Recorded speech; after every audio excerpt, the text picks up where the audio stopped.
বৰ্তমান আহি আছোঁ ইণ্ডিয়া গেট দিল্লীত। এতিয়া মই ইণ্ডিয়া গেটৰ আশপাশখিনি আপোনাক অকণ দেখাবলৈ চেষ্টা কৰিছোঁ।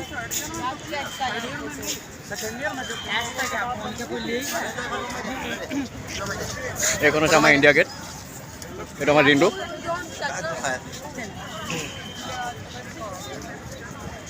মই সোমাবলৈ চেষ্টা কৰিম, এতিয়া ভিতৰত যাম, কি আছে চাবলৈ যাম ইণ্ডিয়া গেটৰ ভিতৰত।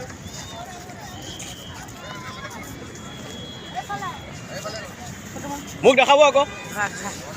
হাই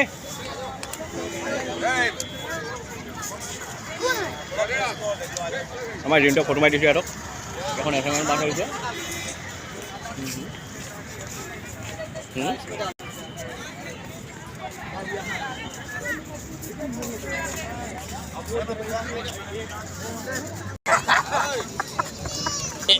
এইটো আমাৰ সলমান খান, এইটো আমাৰ শক্তিমান। ইমান ধুনীয়া হাৱা মাৰিছে, ধুনীয়া লাগিছে। এয়া হেপী নিউ ইয়েৰ দি থৈছে ইয়াত, নৱবৰ্ষ।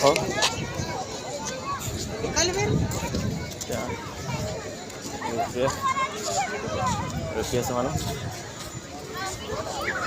এয়া মই ইণ্ডিয়া গেটত আহিছোঁ মই।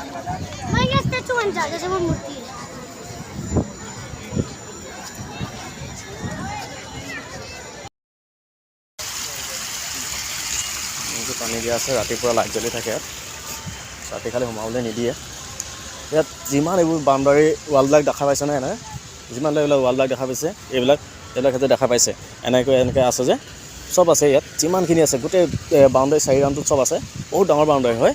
এই বাউণ্ডাৰী 4 ৰাউণ্ডটোৰ ভিতৰত ইয়াত প্ৰত্যেকজন সৈনিকৰ এচমাচা ইটাৰে হ'ব। ইটাৰে আপোনাৰ এনেকৈ তেওঁৰ নাম, বেচ নাম্বাৰ সকলো লিখা আছে। এইবোৰ চব নাম্বাৰ লিখা আছে। 64842388F SCP কৃষণলাল 8748BN এনেকৈ চব লিখা আছে। প্ৰত্যেকটো ইটাতে এয়াও লিখা আছে, চবতে লিখা আছে ধুনীয়াকৈ